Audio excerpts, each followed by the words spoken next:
I swear to God, if this doesn't work technically, I'm going to be very, very upset, Brad. And I believe we're live. Yay! Brad, how are you doing?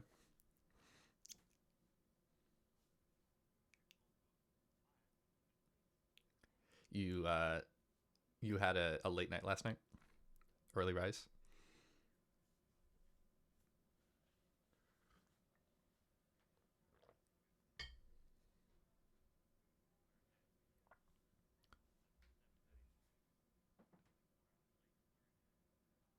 It's great.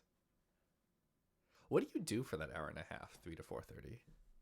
Like, what does one do?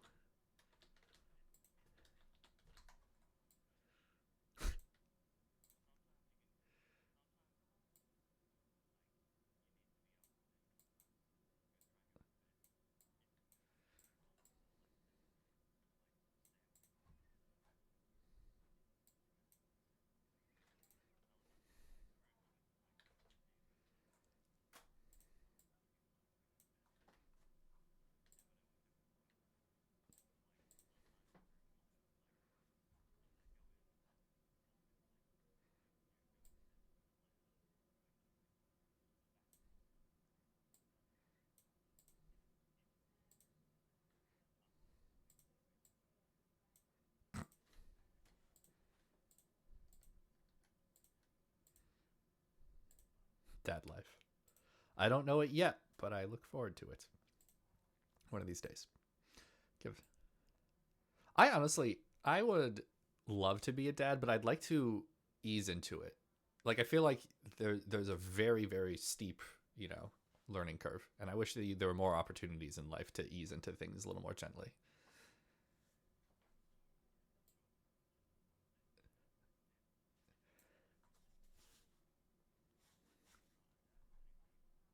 Hmm.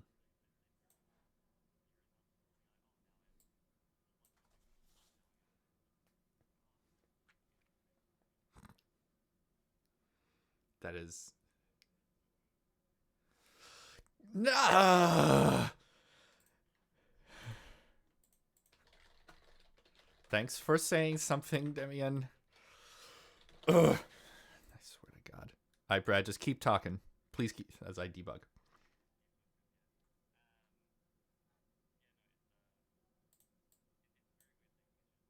And you're just like, oh, now I'm a dad, and it's sort of like there's no training, there's no course, there's no like exam to make sure that you're good. It's sort of just like, oh no,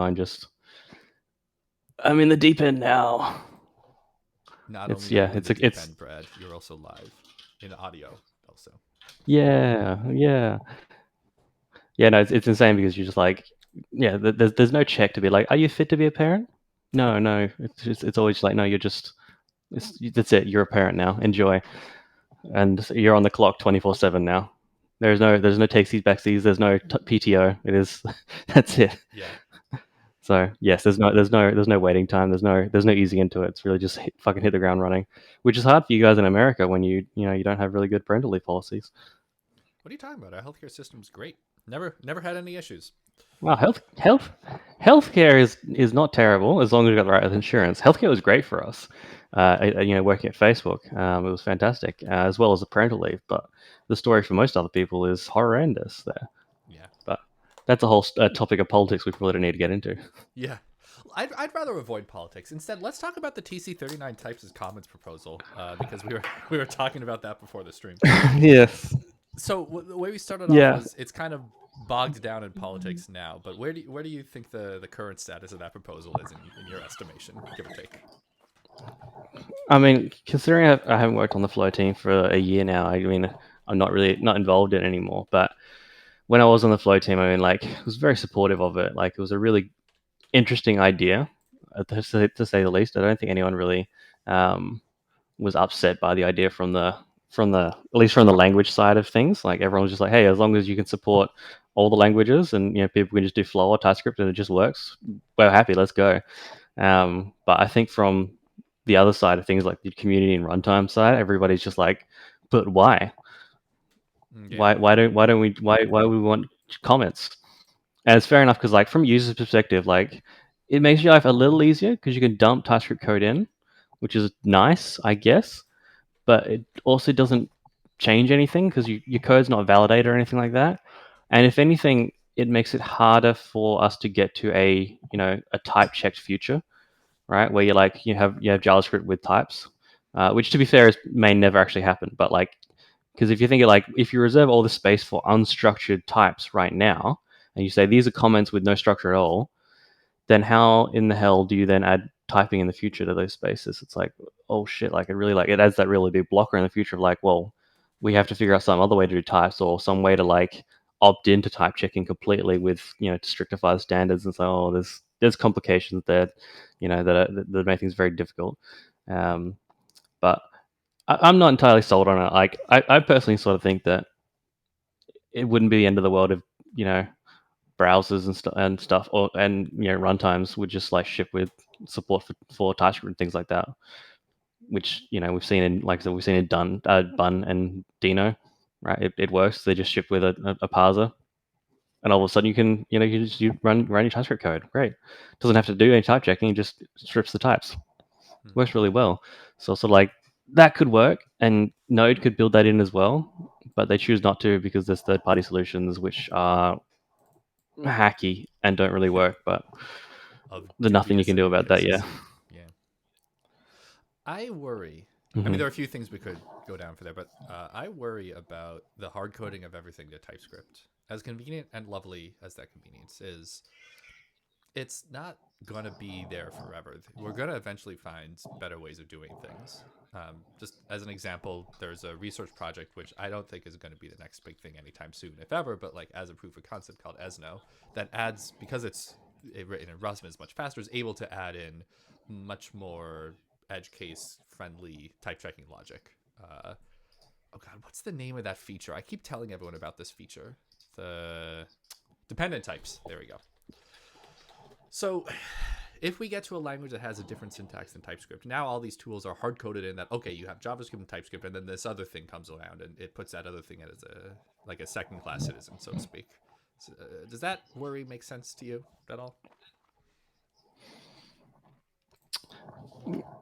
I mean, the thing that's interesting is yes, that the more all in you go on TypeScript, the harder it becomes to leave TypeScript. I mean, and there's an interesting thing here in terms of like, I actually think TypeScript isn't the best solution at all. I think it has a lot of problems, a lot of flaws. And I mean, I'm very vocal about those flaws as well. I love to tell everyone all the things that suck about TypeScript. Um, I think that it can do a lot better in a lot of ways, and there are solutions which are better in ways, but worse in others. I don't think there's ever going to be a perfect solution because ultimately JavaScript is a huge bag of shit, and Yeah. it's never going to be possible to write a really really good type system on top of it unless you really lock things down. Um, so I think you're screwed. Whatever. I don't think restricting the syntax is the worst thing. Like just showing like right now with Flow and TypeScript how Flow is just like for a long time they chose to not have compatibility with TypeScript. Flow had a whole lot of stuff where it's like no like our type assertion syntax is different. We don't do type guards. We don't do conditional types. Like we don't do map types even. Like there's all the stuff where it's like we just don't do this stuff because partly because it was bandwidth, partly because it was um, they didn't really want to add new syntax. And it's not until you can see recently where they started doing things like, oh well, let's add conditional types. Let's add type check the type assertion syntax. And they keep adding more and more syntax, which is the TypeScript syntax. They do map types now and all that sort of stuff. So they're building more actual syntax level stuff. So they're getting to the point where they can almost completely parse a TypeScript file in Flow. Right, and which is really interesting. Like from speaking to some of the guys at Flow, it's really interesting because they're like, oh, we've chucked some like apps through the Flow parser and like the Flow checker that are written in TypeScript, and it's really interesting to see like all the holes that it pulls out because Flow is just fundamentally stricter than TypeScript, right, in how it works, right? Things like a value, a non-object value is a non-object value, and an object value is an object value. They're two distinct domains, whereas in TypeScript they're the same bag of domain. So it's like there's all that wishy-washy stuff there, and Flow does exact by default objects, and things like that. There's other stuff where Flow is a lot safer, and Flow does variance and read onlyness safer and things like that. But of course, it makes the DevX worse because it's a lot harder to write Flow. So it's sort of like, like, oh, look, here's all these problems you find, but it's also going to be harder to fix those problems and write those problems, blah, blah, blah. So, yes. I don't think there's one good solution. And I think that having a standard syntax between all of them is not a bad thing, as long as it's not so strict that it stymies innovation, Yeah. right? I think if there's an easy way to support both, then you want that. Otherwise, like, and things like SWC or Babel's always done in the past, right? You just chuck in Babel, whatever, however you pronounce it. Everyone pronounces it differently. Still don't know. Yeah. Yeah. Yeah. Yeah. It's an interesting thought, though. Yes. Yeah. Which kind of loops back towards the types of comment proposal, because essentially what we're doing now is just having different ways of declaring types. Like if we were to add type checking in engines, like would it include JS doc types? Would it be on by default if you enable a mode? Mm-hmm. So I honestly I don't think we'll ever get type checking as part of the JavaScript language. I think that what's most oh, I'm a bit quiet. Thank you for messaging. Let me turn my volume up. Appreciate it. Huh. Interesting. All my levels say they're okay. They're up a little. Let me know if that's better. Thanks for saying something. Hi, Rain Dish. Welcome. I mean, I think that if you don't start off with a type checker in a language, so if you start off as a gradually typed language, the rate of innovation is going to continue to be non-trivial for a long enough time that by the time you get to a stable type system, I would assume that another language comes along. Like we're gonna eventually probably be writing some other thing that compiles to WASM that's much better and has backwards compat or some ridiculous thing. So like what's the scale of time we're targeting for trying to optimize? Yeah, for sure. There's, yeah. I mean, types of comments is interesting in that regard, just because the big problem with it is there's a bunch of TypeScript syntax which they don't want to support, right? So for example, generic type parameters, it's an ambiguous syntax, right? In terms of like how it's parsed correctly right now. I think if I remember correctly, the problem is that it requires backtracking because technically it uses the greater than and less than signs. So depending on how you set things up, the greater than or less than signs can be parsed differently. So it requires backtracking. You need to essentially go forwards to parse it, parse the entire expression, and then backtrack to figure out what it actually meant. Which is so you can see like there's like proposals to disambiguate the syntax. Put a double colon in front of it. So if you put a double colon in front of it, it disambiguates it, and there's no longer the greater than less than thing. So there's like, if they do that, then it's like, well, if you put that in, then immediately you're screwed, right? And not every valid TypeScript program is a valid JavaScript program anymore, because there's now breaking change which you have to handle. And it's like everyone could migrate to that, but the whole proposal is kind of dead in the water there as well, right? Like, oh yeah, it's a complicated thing. But you're not wrong that in some future you would hope that we stop using JavaScript and stop using TypeScript and instead are writing strict code in WASM. There's a lot of problems to solve with that. The DOM interop, like the DOM performance, is horrendous right now. String parsing, things like that is horrendous and things like that. So it's like, if they can solve those problems, I think it's a serious contender for like doing web applications in another language. But until then, you're like, no, we might need to just compile to TypeScript, which is like a whole vomit-inducing thing in of itself. Yeah, this keeps coming up, and the answers vary based on the time of year or the moon cycle or whatever. It's not deterministic. Right now, WASM does not have full DOM access. That's just not a thing. It's blocked on what is it? The GC, like being able to garbage collect, because you need to be able to refer to out of WASM garbage collectible objects, and it's not even in implementation Chrome. Yeah, there's this whole train of things that it's blocked on. Where is it? Oh, good, archived. Great. Anyway, I'm gonna stop going down that path. It's been about 15 minutes. It's 4:18 my time. What is it? Your time? 7:50 something. 7:48. 7:48. Yeah. AM, right? Yes. Yes. Okay, great. Let's talk about typescript-eslint. Let's formally start the stream. Brad, who are you? Who am I? I'm one of the lead maintainers of typescript-eslint. Yes, that's who I am. I'm a software engineer at a company called Canva, which some people have heard of, some people haven't. Yes, that's my day job. But in my spare time, I do a bunch of maintaining for typescript-eslint, and I have for forever. I don't even know how long. 6 years, 7 years. I don't know. A long time. That's So a long time. it's been my life. Yeah, Side lots note, of my I'm face just everywhere. Thank you. you're welcome.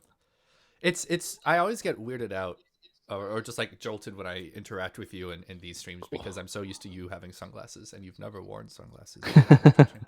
Also, look at this beautiful UI I bar also I keep forgetting about. yeah, I also noticed that my website has not been updated in a year. I still doesn't work at Facebook, and that's not true anymore. I did work at Whoops. Facebook for 4 years, but I have not been working there for a year and a bit now. Yes. Also, you To do capitalized, update. which we have since decided to stop doing, the name of TypeScript-eslint. But I'm Did we? I curious. thought we didn't. There was it was 500 comment What's on our threads. branding? Branding, that's right. Out of No, actually, curiosity, yes, we how did. did Yeah. how did you get started, or how did you come along to the world of TypeScript-eslint? So yeah, in terms like it's a really interesting thing because in my career, right, I was at university, whatever, studied computer science. Got a job out of university working at a company here in Adelaide, doing just random development stuff. They were in Microsoft Shop, and I never really I spent most of my time just touching just random shit. Essentially, all the legacy systems they have there, written in various balls of crap language, mostly C# stuff though. And then I started touching web stuff. I started touching, started just building stuff in web. Like it was about the time Angular 1 was like really starting off, really getting going. Like, oh man, Angular 1, like I can do some really cool stuff with the web, right? It's really sick. Mm-hmm. Like at university, I'd done a bunch of stuff in PHP and things like that, right? That's been my time. And so I'd done a little bit of web stuff, but it was mostly just like static pages. But I started using JavaScript like properly there, and it was a cool little start to my life of web. And then I joined a startup where they were using React and everything like that, and I really got into the world of like writing code, and I was like, oh, this is like JavaScript's pretty cool. JavaScript's pretty fun, but there's a new thing called TypeScript. TypeScript's pretty cool. We should use TypeScript. TypeScript's like pretty sick. Like let's figure it out. Started using it, and you're just like, that's when you sort of like learn about the whole world of like what TypeScript does and all the checks it does, and you're like, oh, but what about this like stylistic stuff? Like we've got 6 people in this team. We're trying to keep the code style lined up. Like it's not working. You're like, oh, what do we do for that? You're like, we use ESLint, and that was like literally about the time that James, the other founder of TypeScript ESLint, had sort of just James and Nick Zakas from ESLint had just started working on the TypeScript ESLint parser. So it's literally just that by itself, TypeScript ESLint parser, and it was literally just the starts of getting it working in the world. So my team was like, hey, we want to like set up ESLint to try and lint our code base. We have two choices: use TSLint or make ESLint work. And I was like, oh, ESLint looks pretty fucking cool. Like, look at all the stuff that it can do. Like, and it looks like it supports TypeScript as well. And it did. It sort of worked, but it wasn't great. There was a lot of weird shit with it, and there was a lot of bugs in the lint rules as well because the lint rules were all very very new and written in JavaScript and all that sort of stuff. And like it was just a very very shonky little like thing that hadn't been developed a whole lot of time. So I started contributing to the plugin. I fixed a few bugs. Like there was like I added some configuration options, fixed some bugs, and I was like, hey, this is actually pretty fun. Like just building this stuff out is really really interesting, really fun. And I just kept on contributing, and then at some point James was just like, hey, like I don't have time to own and maintain the plugin. Do you want to own it? I was like, fuck yeah, all right, sounds good. And it's literally just gone from there. And then it was like it started like that, and then it was just me owning it for a while. James sort of focused on the parser side of things for the better part of I think 2 years. But we sort of worked like that. We're sort of highly interdependent projects that were two separate projects at the same time, and they were on version like 17 or some shit like that, and we were on version 3, like because they did a breaking change every time they made an AST change, which was every 5 seconds because they kept on like evolving things. It was insane. and we had huge problems because every user was like reporting bugs for the plugin and their stuff and reporting the AST bugs and our stuff. And we're like, oh, this is horrible.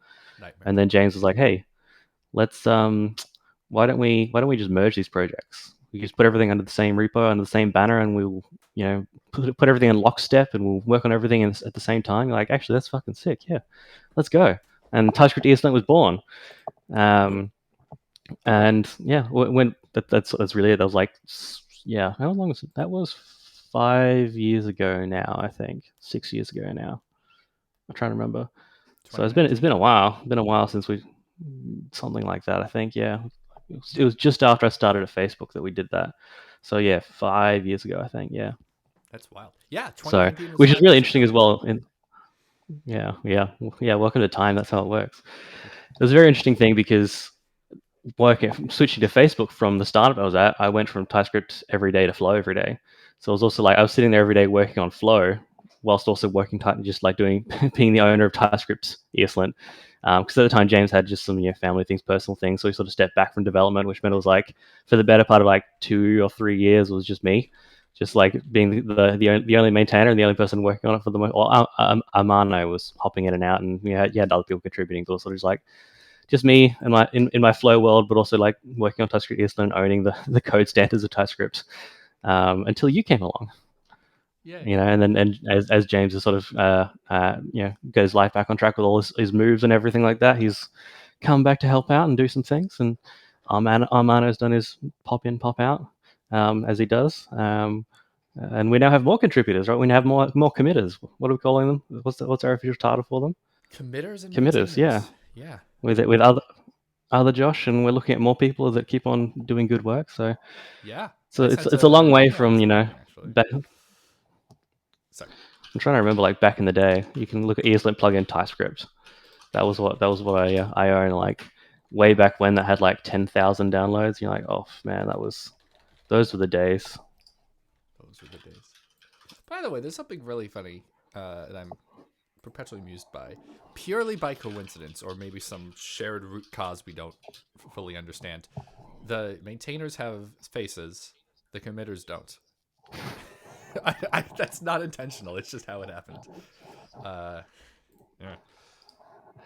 Oh yeah, it's under and Zachus moved to Brad Zacher.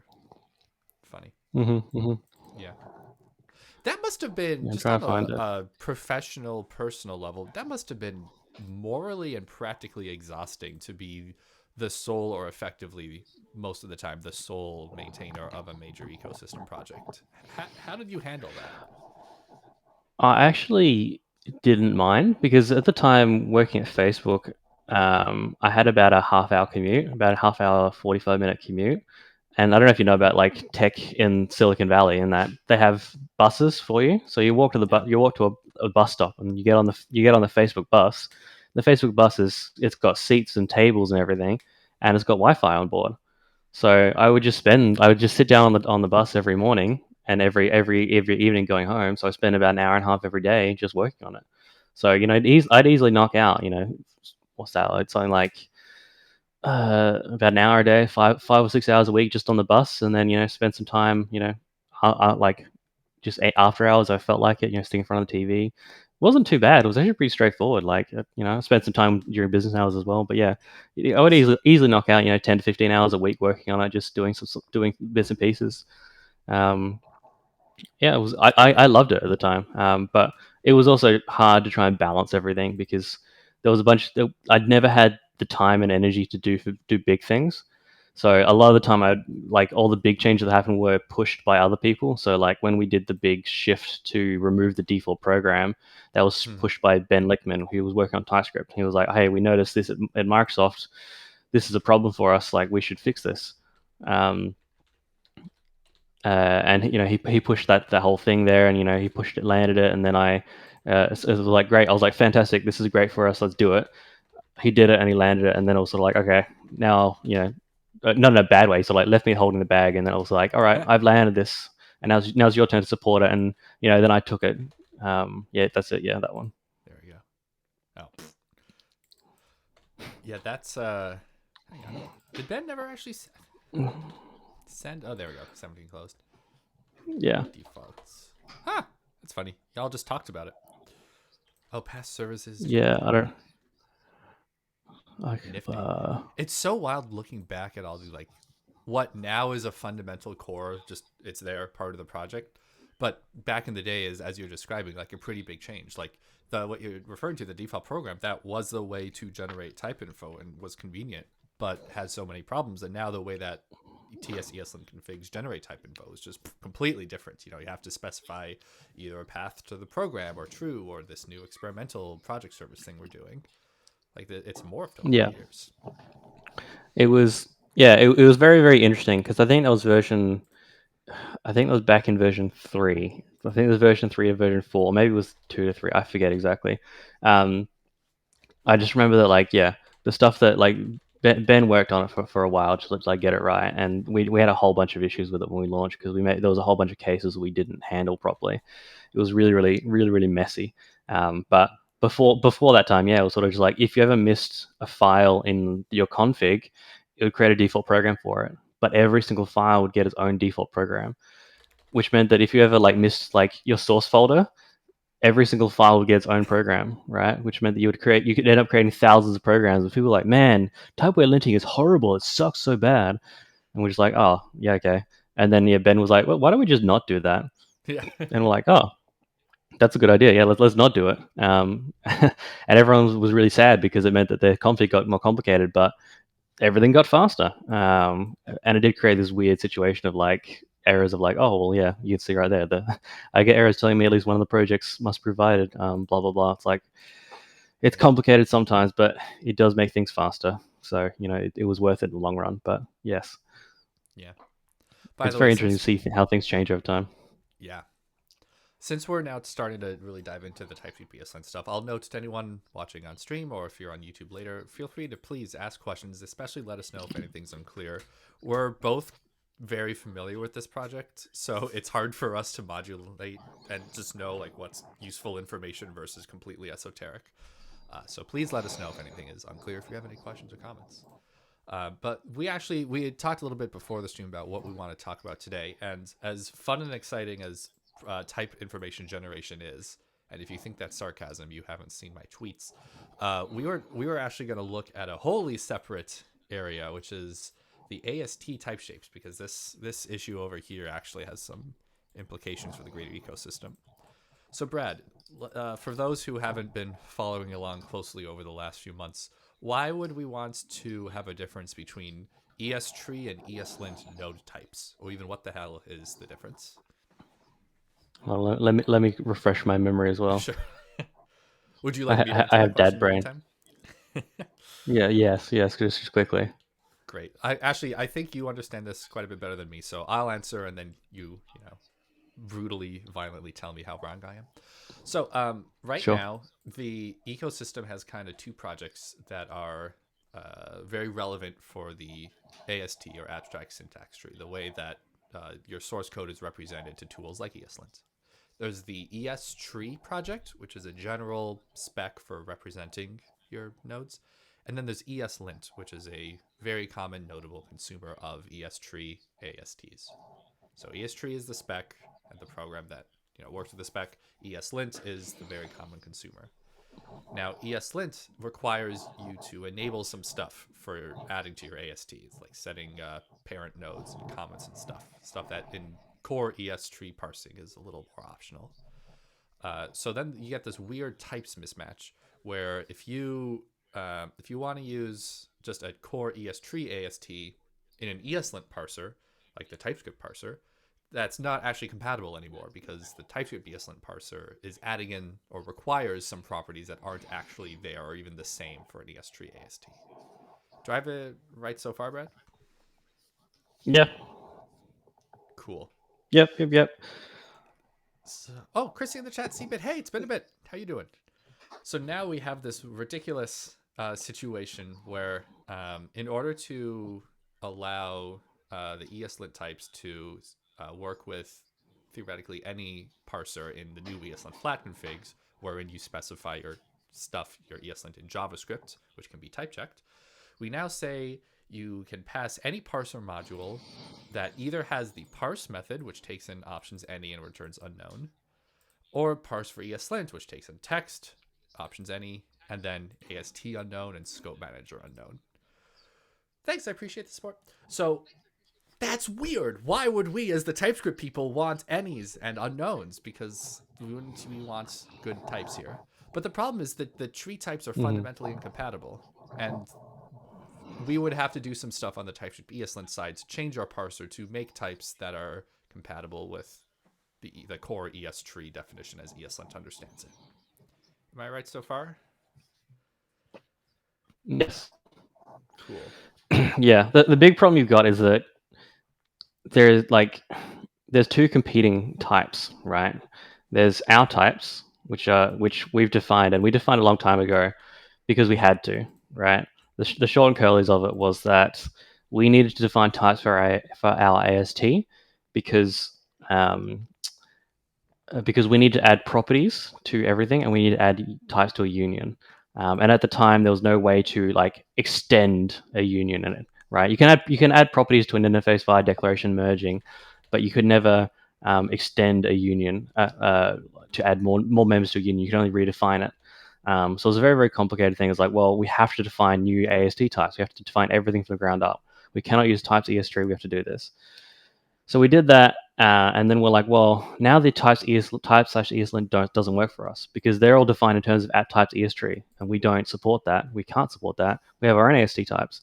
So then we had to define all the ESLint types within our project again, because it was sort of like we looked at it and we're like, well, you could make the entire types generic and accept the AST, but that's a huge chunk of work and really, really complicated. And it may not even work out the way you want it to work because generics make things really, really messy and complicated. And it could fundamentally break the user experience for using at type/ESLint. So we're just like, no, we'll just split them. We'll just define our own types based on our AST, and we'll have the types ESLint, and like it'll just be two separate things. And forever that was fine, right? There was no problem there at all because you never had to use them at the same time. Like legacy configs, you did not import and embed things. It was all just essentially just a JSON format. So there was no overlap of people touching things. So it was fine. And now flat configs are a thing, which is fantastic. They are great. I do love the idea of flat configs, and I love what they're going to do for us. I'm looking forward to using them at Canva, where we have a massive mono repo, and I'll be able to simplify our ESLint setup a lot with this sort of stuff because it's going to be deterministic imports, etc., etc. But now that we have this problem where you have where users are going to be importing plugins and parsers to embed within the config file, and if you want to type that config, well, now all the types everywhere have to match. And it's sort of like, well, what type does the user use? Does the user use types ESLint? Does the user use our types? If they use one, but what about what the plugins use? What if the plugins defined by types ESLint or our types? What about parsers? What if there's a parser for GraphQL or some other language that uses own types completely and utterly? How does it all fit together? You're like, oh shit, we haven't had to deal with the problem before.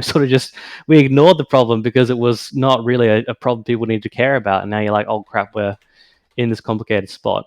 And you do have this problem where the GraphQL ecosystem that uses ESLint built their own types for things. And JSON, you can see there, like Markdown does its own thing. Like all these different subsets of the ecosystem define their own types, and none of them fully agree. All the ASTs are different. Some of them have scope. I think we're the only ones with a scope manager. No one else does. But our scope manager again doesn't align with the ESLint scope manager in many ways, aside from the core interface. You're like, oh crap, there's a lot of misalignment that we're now like, how do you fix that? My take was let's do it the simple way and just make things unknown and any and just drop the validation because you can like you saw, as long as you this thing has parse and parse for ESLint, that's all ESLint cares about. So that's good enough for us as well from a user validation point of view. I know that there's other people you can read that thread. There's other people which disagree with that. I mean, you're in that boat as well. You sort of want it to be strict, and I understand why. But I'm also just from a user side of things are messy. And TypeScript does some weird things in JavaScript sometimes. So keeping things loose means that you improve the developer experience at the cost of strictness. Yeah. there's a lot of weird stuff which I don't know if we'll be able to solve it, which comes from JavaScript and untyped modules, or sorry, TypeScript and untyped modules, which we've found had people reporting already. So if like ESLint plugin React, the way they defined their plugin with flat configs, TypeScript had huge issues with typing manually. It was really, really complicated, and it did not work well at all. And TypeScript, and there was a bug in TypeScript even that actually caused TypeScript to like incorrectly type the thing, which I filed the issue there. So like, well, this module didn't even have types, and yet it broke. It caused a type error in the config. You're like, well, like why? Like our types are all unknowns everywhere, so why did this break it?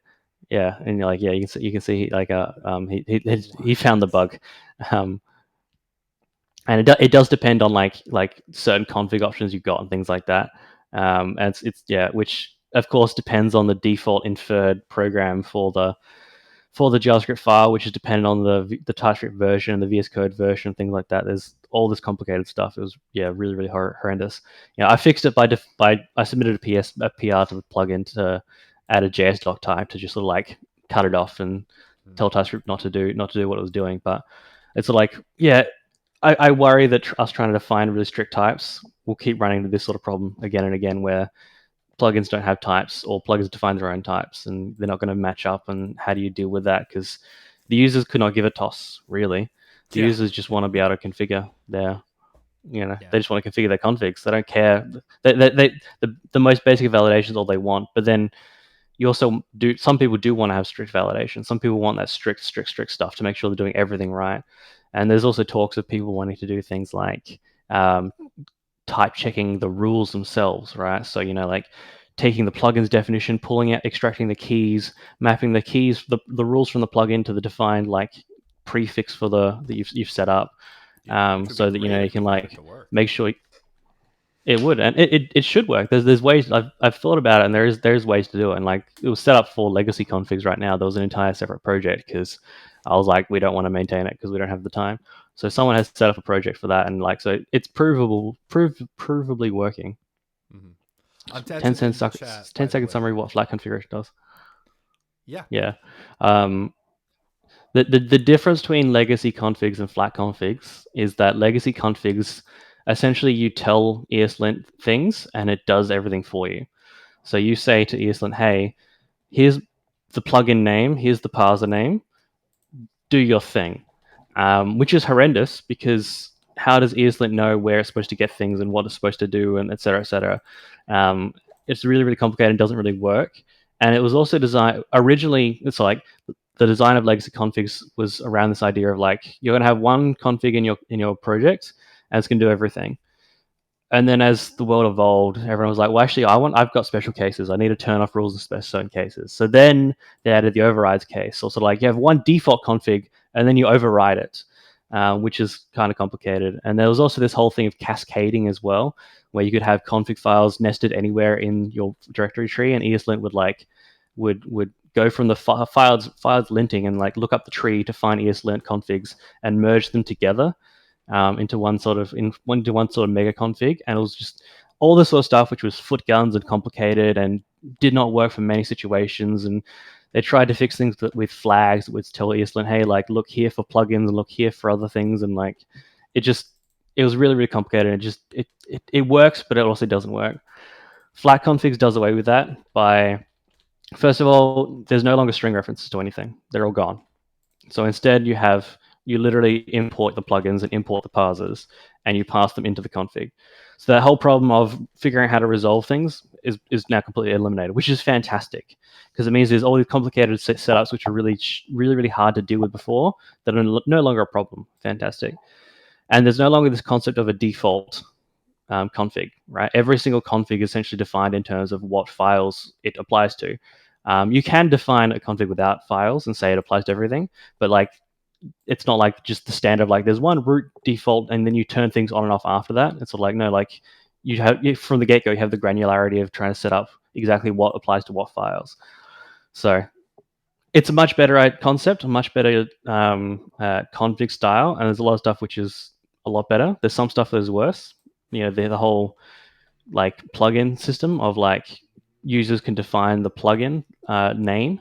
Um, Oh my god. so yeah, so God, yeah. So when you pass the plugins to ESLint, in the past it would infer the name. It would essentially go like, oh, you've told me that the plugin name is TypeScript-eslint. I'm going to look for a module called TypeScript-eslint/ESLint plugin, and then all the rules will be called TypeScript-eslint slash, and then the rule name. It was all sort of very standardized, very very strict.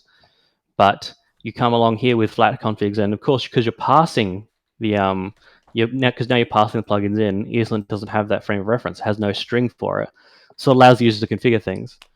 But now there's complicated things because you can configure the same plugin to two different namespaces. Yeah. So you can have a namespace that you could configure our plugin to both at TypeScript ESLint and TS. There it It is. was I a know we were discussion, I talking think, about this wasn't it? somewhere. Yeah. So, yep. Yeah, I hate it. That's Yeah, a strong agree on the, yeah. the strong merits of flat config. This particular thing, I could. Oh, so Cassidoo, hello. Thanks for Oh, rating everyone. Uh, yay! we were just about to start complaining. I'm gonna stop doing that for the spirit of cheer. Uh, but hey everyone, welcome to the stream. Brad and I are two of the main lead maintainers on TypeScript ESLint. The tool lets you run standard JavaScript tools such as ESLint Prettier on your TypeScript code. That's important stuff. I hope you're all, if you're in the JavaScript or web space, writing TypeScript code. Brad, you just chatted for the first time in this channel. Good for you. How do you feel? Oh, there you go. Look at that. Congratulations.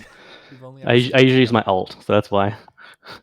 Oh, you're alt. Oh, okay. I think you've seen my alt a number of times, and you're just like, hey, random person. It's like, you don't know. Are you serious? What is your alt? Can I ask what your alt is? Penguin in a jar. Oh, that's right. That's right. Anyway, so let's Yes. let's let's go back to the original issue we were planning to talk about on stream. If anyone new to the chat or new to TypeScript ESLint wants to ask questions, please let us know if anything's unclear. We're happy to talk to you about all your linting needs and dev tooling in general. But what we were talking about is perhaps a little more nitpicky and in the weeds than what a 60-person raid might enjoy. So to summarize, there's the general ecosystem-wide concept of ESTree types, and then ESLint's specific node types for an AST. If anyone doesn't know what an AST is, please let me know. I'll post a link to a good blog post. And what we've noticed is that in our parser, the TypeScript ESLint parser, we currently have the option to parse. Let me get that. There we go. Parse with different features in it. Where is that? Where is that mentioned? Is it typescript-estree? Here we go. So we have a bunch of options like Yes. whether you make comments, whether you make where you include the location in the nodes, but that stuff basically doesn't The work if you turn tokens. it Yeah. off. Yeah. So we're thinking of changing it so that our parser just always has those enabled, basically. So always has comments, location, range, tokens enabled, and then we become simpler and friendlier for the ecosystem. What are the downsides of Yes. that? It's definitely a good thing. Less configurability, but I don't think it's a bad thing. Because right now it's like there's a massive foot gun in using the parser package. Like people aren't supposed to use it programmatically because it's supposed to be consumed by ESLint, and ESLint passes a specific config an options object. But it's also a very weird thing in that we just don't bother setting the defaults to what ESLint passes anyway. Um, so it Mm-hmm. means that if you call it without the options, everything crashes, and you're like, "Well, this is dumb. Why? Why?" And it's something I've been thinking about for a while. I mean, to fix, but I always respond with, "Just don't do it. Just stop calling it like that." And it's sort of like it's a cop out, and it's really really bad by me. But um, the upside is like it makes everything work better. But the downside, of course, is that yeah, it's a breaking change, and it does mean less configurability for people. But I don't think anyone cares. I mean, like the people that do care can just use the underlying parser TypeScript-estree and get all the configurability power they want. So it does seem a bit weird that we haven't bothered to do it earlier. But again, I realize it hasn't been a problem. It's not been a problem that we needed to solve. That's good. I'm wondering if I can't remember if we set up an example in this new barely worked on TypeScript as an examples thing. I don't think we have an example of running it standalone, so that's unfortunate. Let me go ahead and file that issue No. actually. Uh, so one of my goals for this year is I want to fill out this repo with a whole bunch of examples of things that people might want to use that aren't just directly things we should mention in the docs. And it might be this repo, it might be part of our website. Somewhere just these things should be available. So add an example or add examples of using parser and typescript-estree standalone. So coming out of we'd like to have standalone examples of using these tools on their own. Previously, there been foot guns and other, I'm going to call it hidden gotchas, and other nuances in using them that we've had to direct people away from. I'm going to assign myself for now just to make sure no one goes ahead and does something wild. All right. So before we start coding, is there anything else you think we should cover around this whole area of things? No, I mean, I think considering what we want to do here, it should be pretty straightforward. We're just going to essentially just remove the options from the parser package. And in doing that, we can standardize the type and fix everything. So like, Right. perfect, done. Boom. I love it. So the parser package in typescript-eslint has, let's just look at these functions. Parse, which takes in options, parser options, similar parse for ESLint. By the way, this always cracks me up. The parse, the exported parse function for a parser. Oh, my mic is still too low. Thank you for saying something. I swear to God, every time there's something, Brad, I'm gonna shut you up I'm also just a very little loud, bit. so that's I'm fine. used to. I can shout. I'm used to being the loud one. Ryan Braganza. First of all, thank you for saying something and welcome to the channel. Is this better? Is this working for you? Yeah. So parse just calls parse for ESLint, and then we get taken to parser options, which has all this stuff. So looking through here, the things from the issue we said we wanted to get rid of were comments, comment singular, comment lock, range, and tokens. Is that it? So there's an interesting thing here in that we probably want to split the two types, because the types you're looking at there are the parser options for. Actually, wait, are those the parser options for everything, or are they for TypeScript ESTree as well? This is Our types are packages complicated. types. You would go even more. Oh boy, Brad, I'm shutting you up.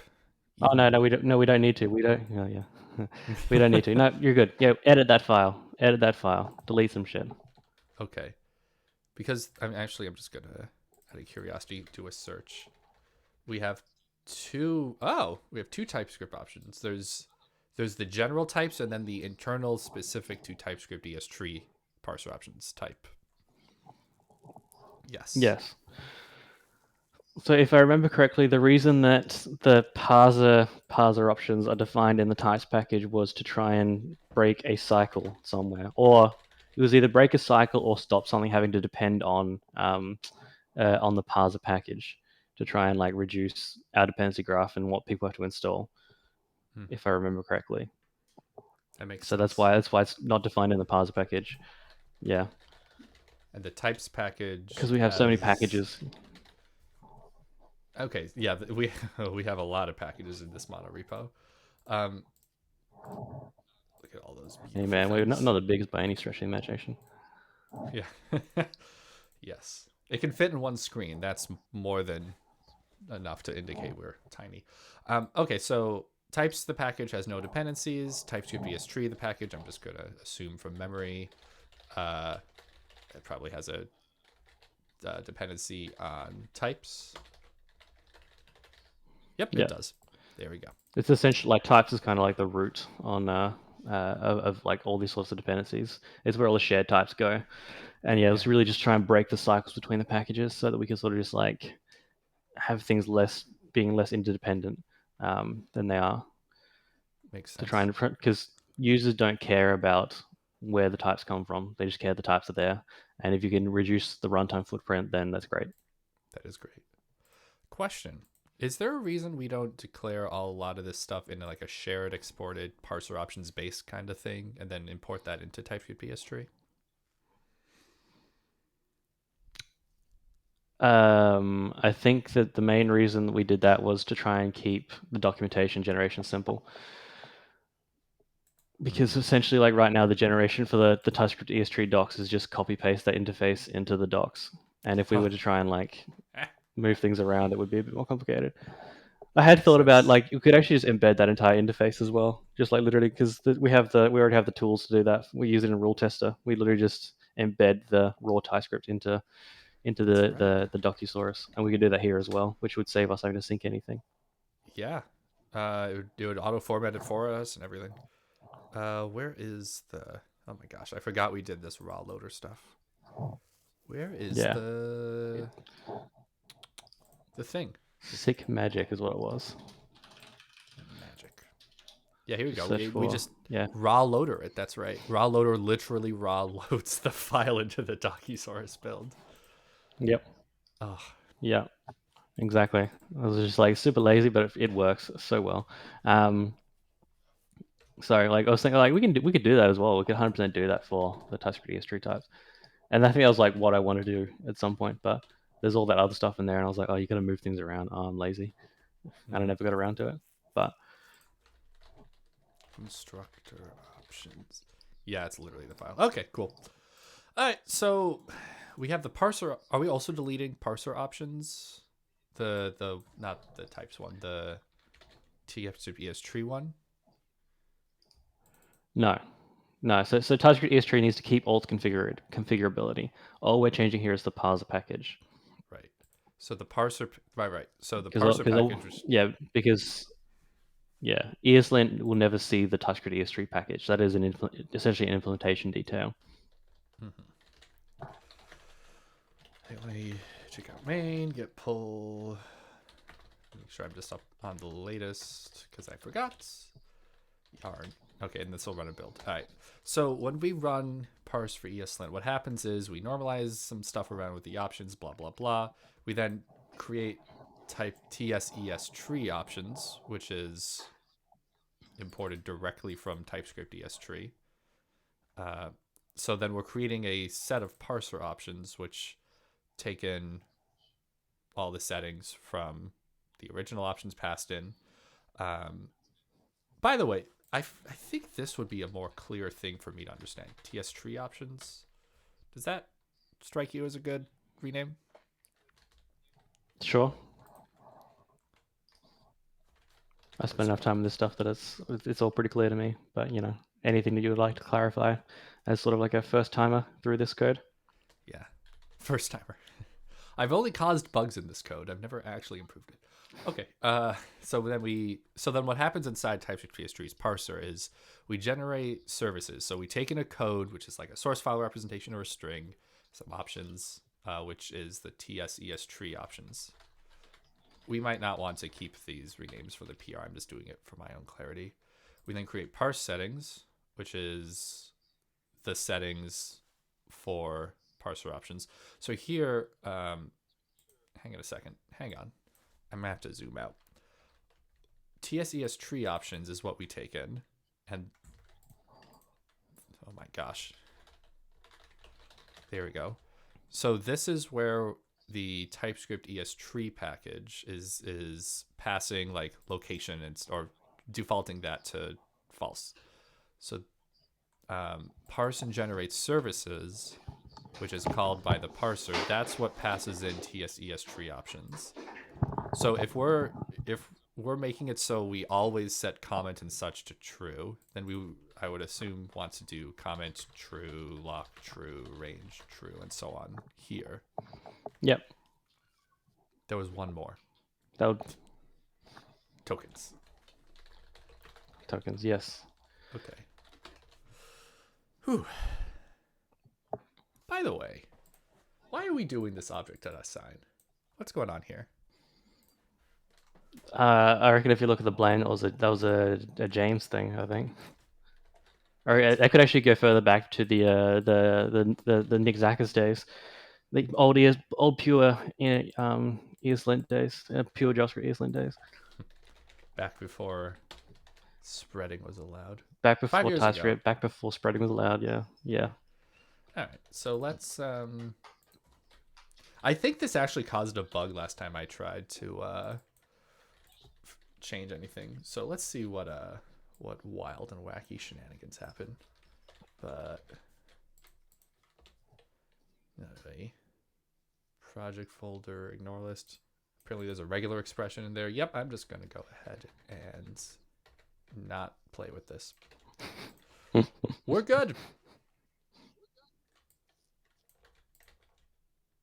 Okay, this is fine. All right, that's basically the gist of the change, right? More or less, yeah. So there is another thing.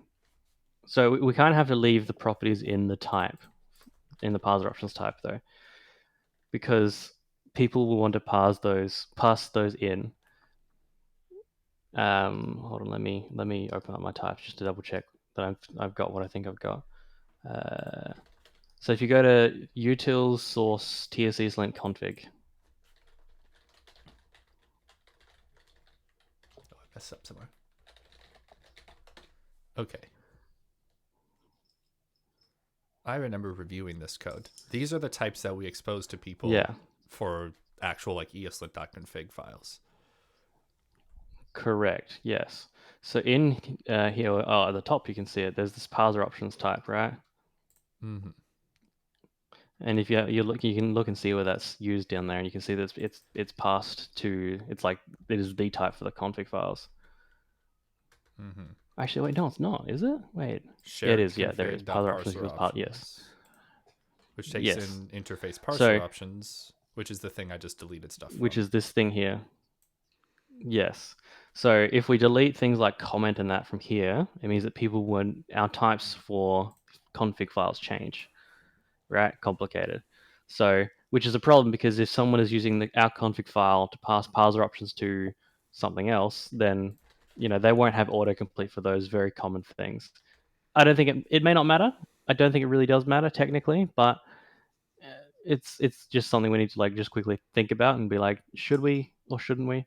Because you see there is the string indexer down the bottom where it allows any other properties that you might want to think about. Yeah, but they're losing the nice autocomplete for it. Yeah. Yeah, but in the grand scheme of things, I don't think it matters for this because if you ever turn off comments and tokens in the parser, ESLint will completely break. I think so. It's probably a Actually, ESLint might even just override it. Actually, I don't think it may not even work at all. I don't actually remember, but Let's find out. I can't remember if it forces those specific options or if it allows you to override those options. It completely forces those options to be true. Oh, then it literally doesn't matter for us. So yeah, feel free to delete those things from the types entirely. Then, And we're safe because I was worrying about nothing. yeah, even raw is true. Block range tokens comments raw. The one concern then that we need to make sure we're respecting is non-ESLint consumers such as Prettier, but they don't use these types. They use the typescript-estree types, which we have explicitly kept those options in. Yeah. Correct. Yes. So Great. we should be fine if you delete all that stuff. Yes. Great. But wait, wasn't? Let me go back to these. What does this actually solve? I'm getting. It's 5:00 p.m. my time, which is start obsessing over dinner time. So the root issue was that we have types for ASTs generated by the parser that have kind of one size fits all types.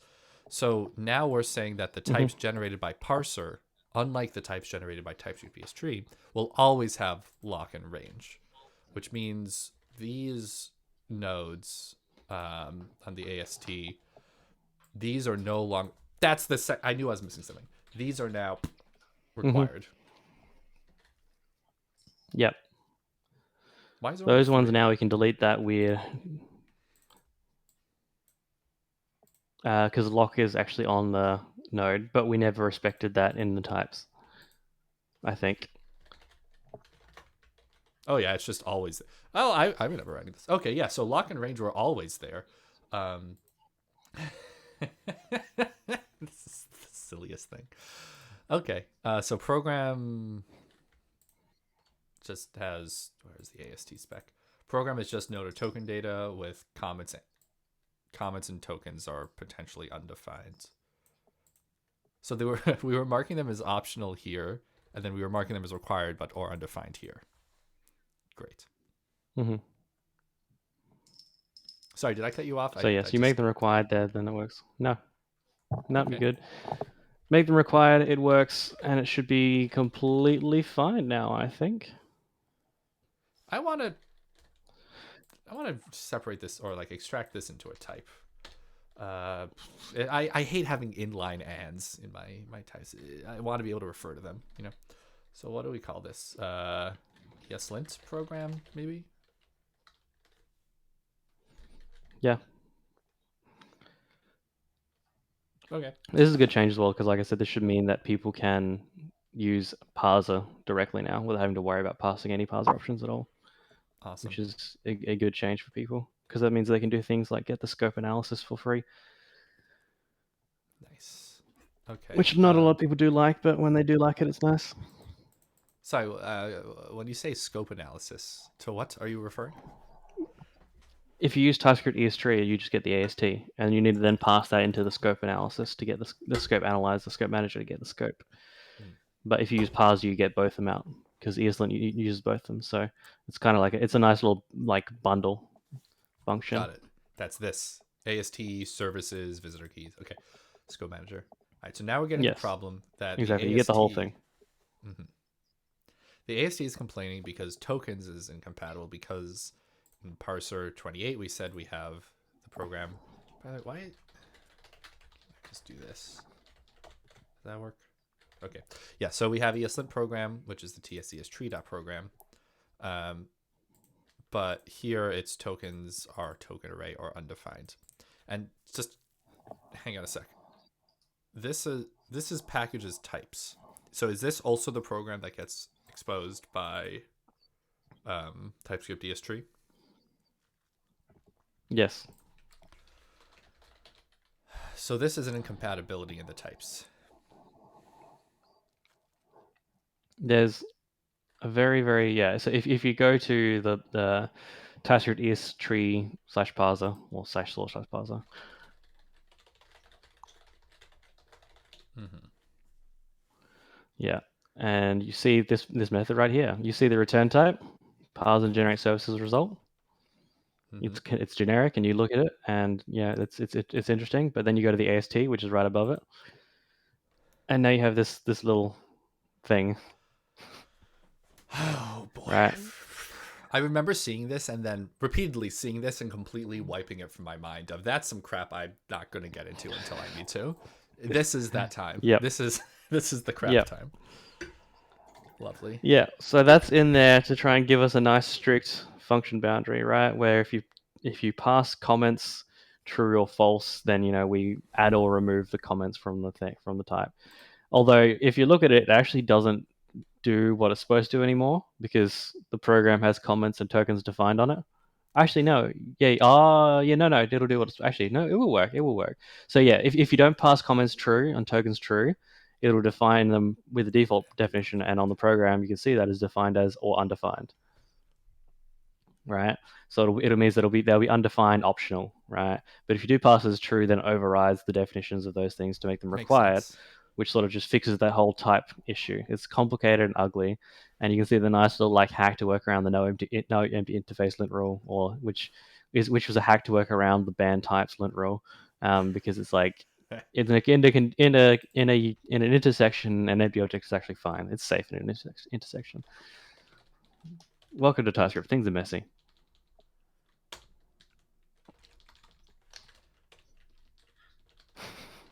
It's just for my sake. All right. Okay. You know, I really wish, total aside, in the types, I really wish we had not just ternaries, but like, you know, that. I just want to, like, I don't want to have to ternary every piece of logic. Then then you're getting really Turing complete. They're a little bit Yeah. Turing complete right now. Then they'd be very Turing complete. Very, yeah, completely Turing complete. All right. Okay. So the problem here then is typescript-estree is giving us back this nice, like, sensitive AST, but we are not saying we're using the nice sensitive AST. We're saying the blunt, it's always their AST. So would we? Can we?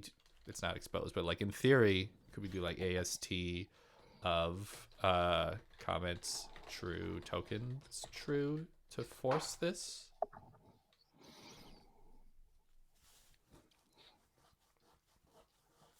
Yes, I think you could actually.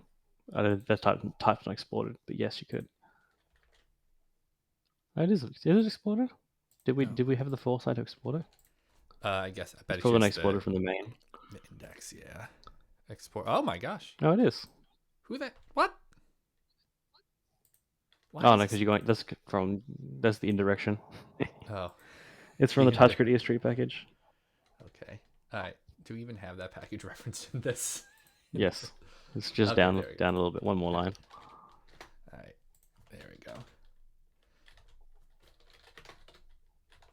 Look at us with the foresight. And by us, I, of course, mean you, as I did nothing in this area. But I don't know if it was me or not. But yeah. You should take the credit. Okay, great. So now it's just complaining about the or undefined, which is what it was complaining about before. All right, so there's the ESLint program, which is the parse for ESLint result, but then it's not assignable with AST, where AST is the, oh my god, it's just the result. So the reason that's happening, is because the parser options you're passing in are defined as having all those options as booleans, not as true. And you know why? So you just need to change, yeah, because it's that, but it's also got a strict type on it, which is the strict typescript-estree options as opposed to an implicit type. All right, yeah. This makes sense. I'm really amused by how convoluted this is getting. But yeah. This is Okay. that funny thing about having, dynamic programming. Remember I tweeted about this the other day of like highly dynamic bullshit. This isn't even highly dynamic. It's mildly dynamic, and it's still bullshit, and it's complicated, and it sucks for us. Yeah. You should see the tweet that other Josh retweeted this morning. Oh boy. And it's like a screenshot from the Copilot types, and Oh it's this god. massive. Wait, let me see if I can pull it up. Because he tweeted it, retweeted it, and I responded to it with linking my tweet saying don't make me tap the sign. Yeah. This Yeah. is oh, I did as I went satisfied. This is actually a really good use case for satisfies, maybe, because I want to say the TSES-tree options satisfy, but we also want to say not only are they this type, but they're more specific. They have lock true, not lock boolean, for example. And now, Yes. why is logger fn not allowed on TSES-tree options? Because that doesn't expand the type to allow that stuff. God, I can never keep track. So you could go logger function null. Oh, No, because that won't work. That won't work. Yeah. I hate putting in null values when the types can suffice. Ugh. It won't work though because you'll set it to null. It won't set it to the null of function. So then you'll be assigning function to null and it'll break. I love it. Welcome to Here.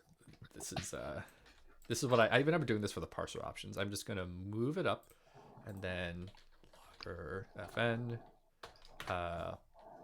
warn on here. Logger fn false. There we go. Does this make you happy as a human? Is it false or is it null? I don't remember. It was false because apparently those are both allowed. I bet you it's oh no, null isn't even allowed. Okay. Huh, all right. Mm-hmm. All There right. you go. There we go. Well, I'm smiling and satisfied. Yeah. All right. So here's the summary of how I I put understand. the link to the tweet in chat, by the way. Oh yeah, thanks. I've had like 4 people send me this. It's great.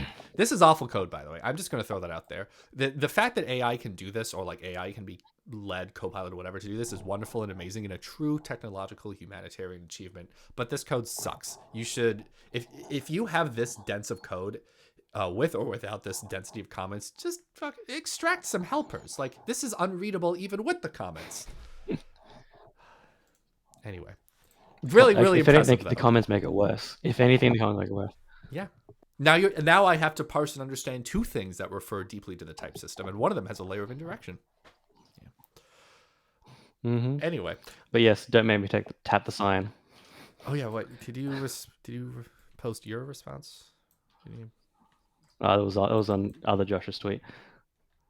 He retweeted it or whatever. Yeah, it's like I said, don't make tap sign as in highly dynamic bullshit. Highly dynamic bullshit. And Josh's response was, "It's not that highly dynamic." I'm like, I don't know. That type sort of says otherwise. Yeah. All right.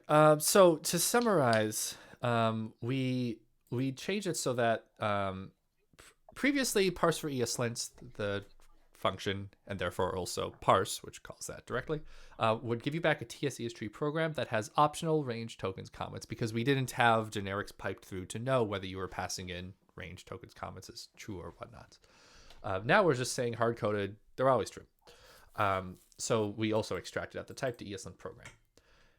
In order to let that work, aside from renaming options to parser options, the actual change was ESTree options, hard codes, comment, lock range tokens to true, and we refactored a bit to make it happy with the types. Actually, if I satisfies, ooh. Okay, so now we're parse and generating services with ESTree options. Parse and generate services was already generic on ESTree options and did the fancy with the AST types. Here we go. So the AST checks whether EST options has comments and tokens true, and if so, then it adds comments and tokens. Okay, so that's the part 2. The part 1 was where was it? Parser options. So now that we hard code those things to true in the types package, we're removing comment, lock, or range of tokens. They're just always going to be true. Screw you. Does that sound right so far? Everything looks right to me. Awesome. What's gonna break, Brad? What am I not thinking about that I should be? Nah, it should be right. You worry too much, man. It should be right. Dude, I worry so much. It's Nothing so... nothing calls parser. Nothing calls parser, so it's fine. Oh, thanks. That makes me feel better. I remember... it's better this way because it means that it'll break for users. So it won't break for us. It'll just break for users. It's okay. That's what canaries are for. Canary users. Yeah. All right, well, cool. Let's. I'm gonna push this up, and I'm gonna call this a successful stream.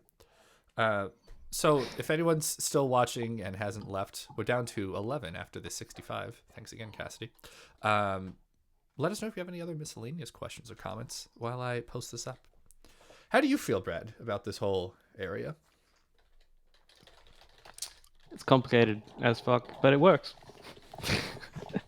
Great. That's like that's the mantra for this entire project, really. Yeah. Everything we've got, man. This is so complicated, but it does work. Honestly, that's why things like ESLint excite me, because it's like, oh, let's just like remove the bullshit. Oh, look how much nicer things can be and how quick things can be. Yeah. What would your Eden be? Your ideal, whatever, 5, 10, 15 years from now for linting TypeScript and or JavaScript code? something like OXClint, I think, would be the best thing. Whether or not it is the solution is whatever, but something written in a native language so that it is fast, would be the best thing. Just speaking from experience of dealing with large code bases and having to wait forever for lint runs, native and parallelized things is great. Figuring out how to make TypeScript type aware lint rules work in that world is the thing that you need to figure out. And that is, if we can figure that out, then that setup is amazing. That'd be the North Star of where I would love us to get to. If you're like, well, like let's say that we want to try and keep the ecosystem, then you're like, well, keep the ecosystem. I'd love to see more investment from the ESLint side in making our experience not suck so much and our users' experience better. Given we power 70% of ESLint users, we need to do better. We need a better setup for all the things that we can't do very well. Which is like the watch mode and the versus the CLI mode and things like that. The stuff that really pains users. If we can make that better, then life is good for us and our users. Yeah. Performance-wise, I don't think there's a lot we can do unless TypeScript gets better. That's just the short and curlies of that. There's nothing we can do about that. So it's really like, what can we change? We can change ESLint to be better. We can do that. We have some. We can exert some influence and control there. And now that you're a committer on or whatever, what's that? Is that your role? Yeah. Committer, yeah. Which is why I now that you're shamelessly took that title for our committer team. Figured I'd make a line. Now that you're a committer on ESLint, you have more weight and power to try and help change things there as well, which is good. So we should be able to do more and more and more, which is fantastic. And we should be able to make things better for our users. Hopefully. Yeah. Once V9 comes out of ESLint, they should have a lot less on their radar and a lot less on their minds, and we can think about these problems. Because we've been thinking about them and trying to solve them for years, but they've been thinking about ESLint V9 and flat configs instead, because that's been their priority, which is fair enough, but it sucks for us. Yeah, I'm very excited about V9, both because flat config, yes, and also because it'll free them up to do a lot more stuff. I think a lot of people don't realize that even the biggest ecosystem projects, such as ESLint, are woefully underfunded, in open source. So like they're barely able to to do what they're able to, and it's a testament to the tenacity and the persistence of the core team, the TSC and folks that they've been able to steer it this long. Oh, Captain Kirk. It's insane to me. Sorry. Go on.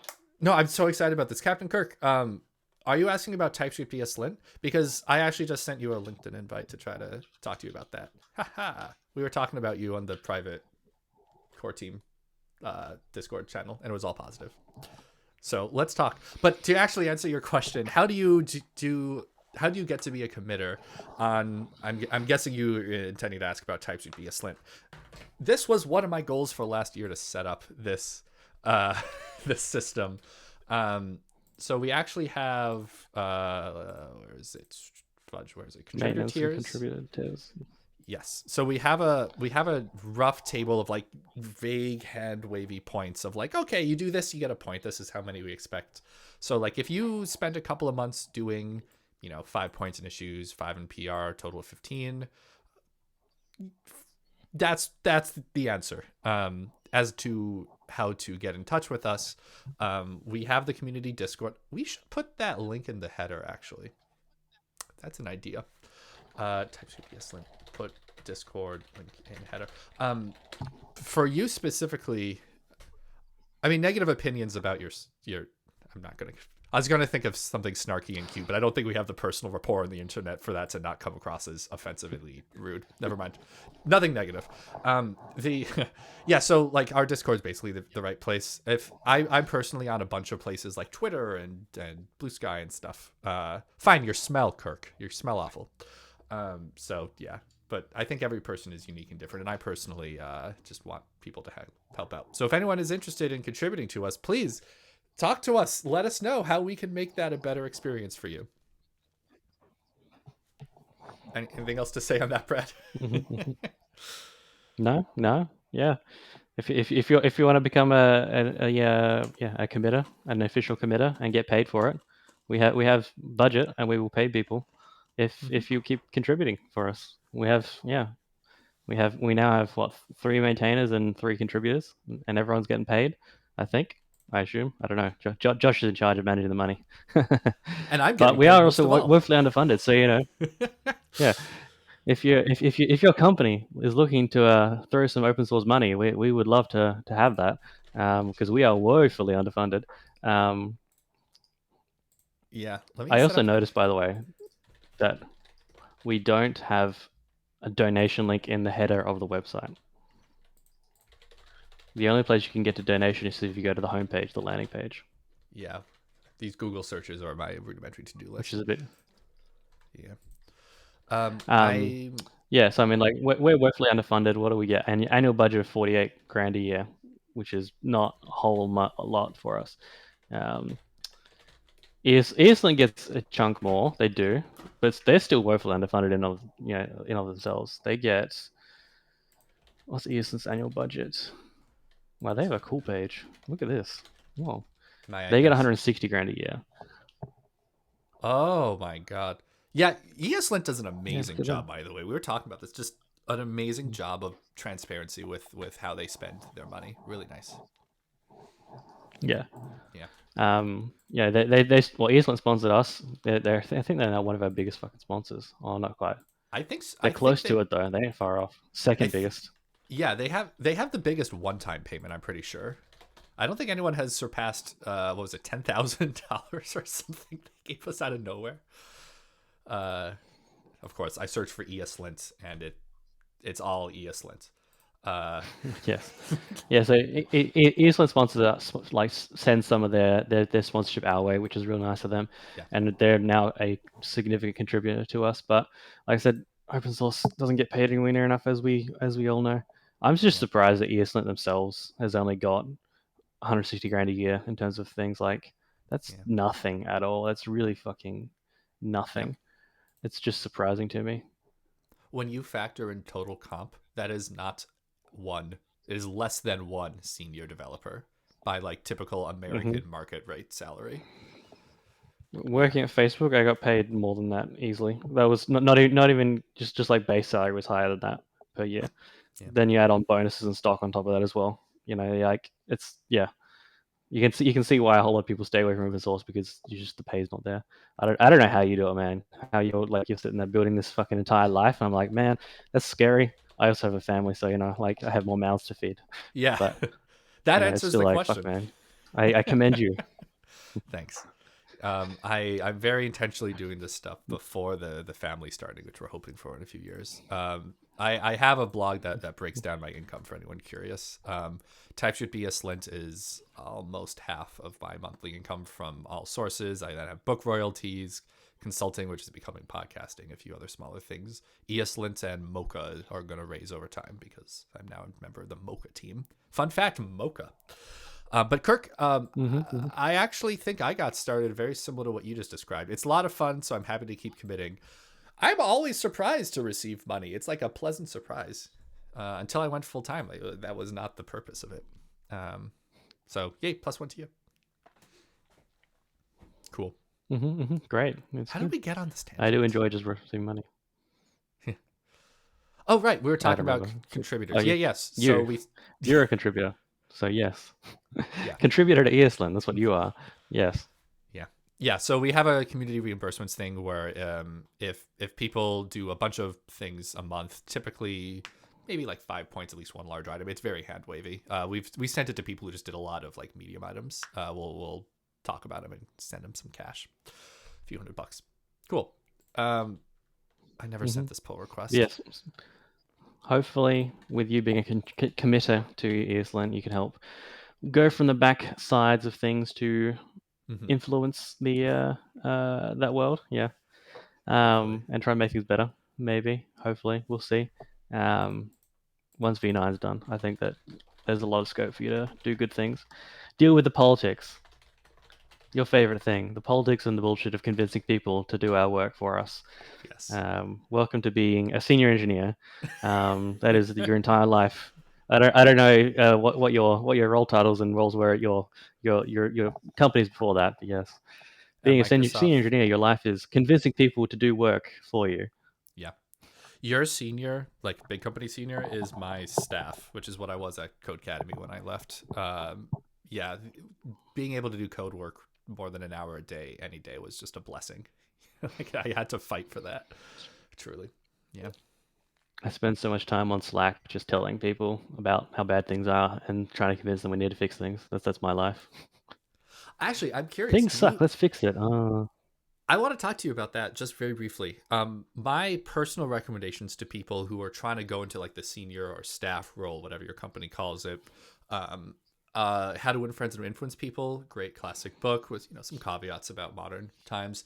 Nonviolent Communication, Radical Candor, and then The Staff Engineer's Path. Those are like the 4 books I recommend to people. I'm a big book guy. What are your recommendations and resources for people who want to like level up and get to that seniority in their career? I have never read a book on any of that stuff.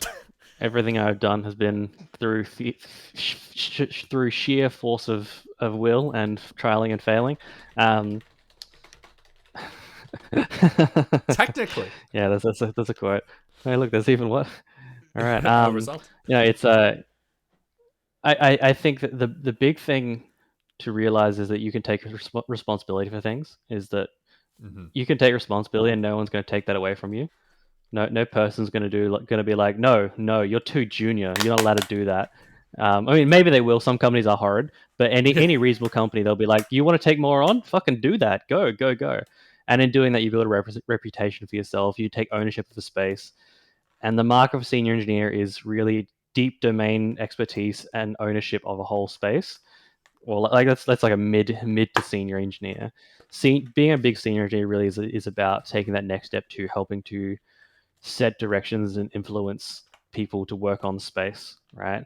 Because anybody can keep coming back and saying like, and keep doing work. You can spend your entire time as an IC individual Yeah. contributor writing code 40 hours a week every single week of the year. That's not a senior engineer. A senior engineer needs to be helping people like get excited about the space, want to work in the space, building in the space. Because one Yeah. engineer's time is shit. If you can try and influence and get an entire team to work for you, then all of a sudden your space is growing, getting bigger, more responsibility, etc. Things like that. Like that's what you do, right? Absolutely. Yeah, and a lot of it is like figuring out what your company does and what your company looks for in promotion cycles and things like that. There's no book that's going to tell you exactly how to do that. Every company is different. Every company's requirements are different. Yeah. Facebook and Canva, the 2 big companies I've worked at, very different things. Before that, I worked at a startup called Atlassian, very small. There was 6 engineers. There was no road to staff engineer. There was no promotion cycle there. You were just an engineer there, and everybody sort of was on the same level. You go to Facebook, and there's, they have the tiers, and they have a very, very, very, very well-defined system of like what you got to do, but it's all very subjective. So it's about showing competencies, but also convincing your manager you're ready to go up, and then you've got to have the work that your manager can convince other managers that you're worthy of promotion.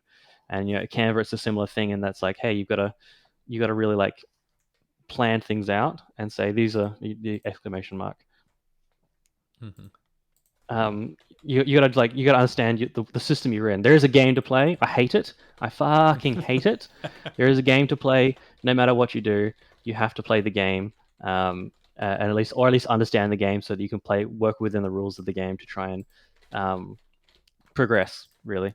But ultimately, it starts with the first step of just try and hoard responsibility. And once you have the responsibility, then you can start to try and push it on other people. It's sort of just like it sounds like a weird thing to do, but like it works. Like, yeah, at Facebook, I was the ESLint guy, and you're like, hey guys, like, oh look, I own ESLint. Then everyone starts coming to you for all the ESLint problems, right? And you're like, oh Yeah. look, now I own ESLint. ESLint's mine. And then people start asking you things. You say, hey, why don't you work on this? And all of a sudden That's how you've you make delegated something. developments. You've Yep. hoarded all this responsibility, and now you said you can work on this, and now you own something, and you're influencing people, right? It sounds really dumb, but like that's sort of it. Like people talk to you about Influence. things, people ask you things, you build a very deep knowledge that people don't have, and people rely on you, and that's how you become more senior. Yeah. By the way, I have a response to that, but first, Nate, thanks for subscribing. I appreciate it. The raid was my pleasure. I'm sorry I couldn't stick around. I don't know if people conveyed the message I wanted to send, but I was annoyed at CSS and left before rating you this morning. Yeah, Brad, that's what I was doing this morning. Something even more intricate and annoying than AST parsers across the ecosystem. Experimental CSS properties.